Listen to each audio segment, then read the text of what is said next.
All right, welcome back. Today, we are diving deep into a rock anthem that is just so much more than a song.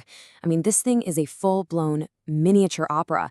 It's a three-act play all about teenage passion and, you guessed it, the lifelong consequences of one single unforgettable night. And it all kicks off with this one line.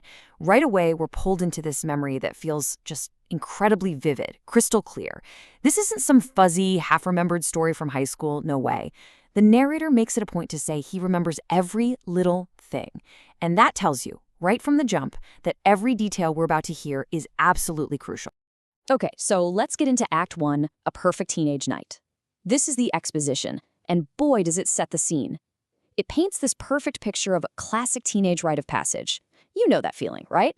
Young, totally invincible, just completely lost in a moment that feels like it's both for everyone and just for you. And the details just build this incredible electric atmosphere. They're parked by the lake, totally isolated, creating their own little private world. And that line, barely 17 and we were barely dressed, I mean, that just screams youthful recklessness, doesn't it? But for me, the killer image is glowing like the metal on the edge of a knife. Wow. Think about that. This is not some soft, fluffy romantic paradise. No, it's sharp. It's dangerous. It's thrilling. It's a paradise sitting right on the absolute edge. And right here, this is it. This is the absolute peak of the whole memory. It's just pure, unfiltered bliss. This feeling, this exact moment, is the high point they are going to spend the rest of their lives chasing. And as you're about to see, they will never, ever get it back. It's that perfect calm, right before the storm hits. The one moment just before the entire story takes a hard left turn. So then we hit the rising action. The basses are loaded. And this is where the song does something that is just pure genius. It completely shifts gears. We go from this intimate encounter to a frantic play-by-play of a baseball game.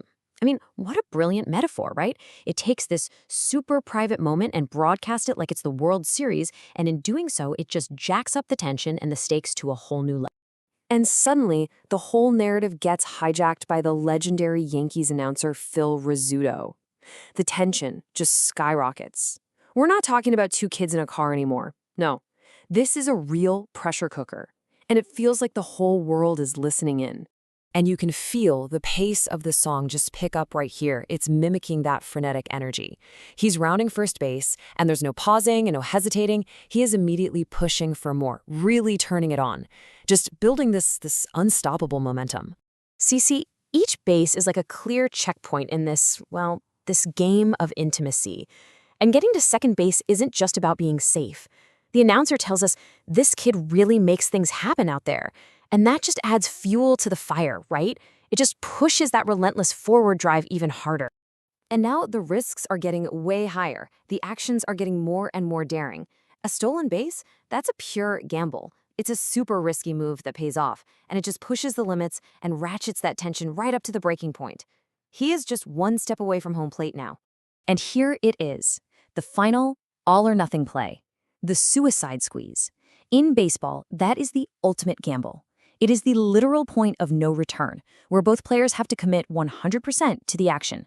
It's the perfect metaphor for the climax of their encounter, and it leads us directly into the climax of the entire story. So we're at the climax, the sudden ultimatum, because just as he's about to score, everything just stops. The music, the play-by-play, the entire world of the song just grinds to a screeching halt. The game is over, the announcer is gone, and we have just hit the story's massive turning point. Stop right there. And with that, the entire illusion is shattered. It's like someone slammed on the brakes. What felt like this mutual, passionate moment suddenly becomes a full-on confrontation. The power dynamic has just done a complete 180. And this really lays out the core conflict perfectly. On one side, you've got his goal, which is purely physical, purely in the moment. We're going to go all the way tonight. But on the other side, her demand is totally emotional and eternal. Will you love me forever? So just like that, in a split second, a game of baseball has turned into a high-stakes, lifelong contract negotiation. And listen, this isn't just a single question. It's a relentless interrogation. I mean, just look at how the demands escalate. It leaves him absolutely no room to wiggle out of it. Each question builds on the last, raising the stakes from a simple feeling, do you love me, all the way up to what is basically a legally binding contract. Will you make me your wife? Wow. Which brings us to the following action, a vow under pressure. And yeah, you can forget about a romantic conversation here. What we get is a high-stakes verbal duel. He's desperately trying to buy himself some time, and she refuses to give him even a single second to think. His only move is to stall. Let me sleep on it. He's just desperately trying to push this massive, life-altering decision into the cold light of day, get it away from the heat of the moment and that dashboard light. You can almost feel him squirming, trying to find a way out of the trap. But she is absolutely relentless. This back and forth, let me sleep on it, followed by, I gotta know right now, it just creates this unbearable standoff. You can feel the trap closing in on him, and there is no escape. And this is the moment where he finally breaks. And let's be clear, he doesn't give in because of some deep love or devotion. No, he gives in because, in his own words, he was crazed and he couldn't take it any longer. It's a decision made purely under the combined weight of overwhelming desire and just unbearable pressure. And what he says next is no gentle promise. It is a solemn vow, made under extreme duress. He doesn't just say, I love you. He's swearing to my God and on my mother's grave that he'll love her to the end of time. I mean, he's pulling out the heaviest oaths imaginable to seal this deal, all just to get what he wants in that one single moment. And that brings us to the final act, the catastrophe, Paradise Lost. This is where we see the fallout. The song just slams the fast-forward button, crashing from that night in the past right into the present day, and it reveals the bitter, grim, lifelong consequences of that one single promise. So first, the song kind of throws his own words right back in his face. We hear that triumphant, passionate promise again, the very vow that sealed his fate all those years ago. And then this. This contrast so brilliantly illustrates the tragedy. The exact same words, the end of time, have been completely twisted. The vow he made is now a curse. What was once a measure of eternal love is now a desperate prayer for the end of time to come, just so he can finally escape the promise he made.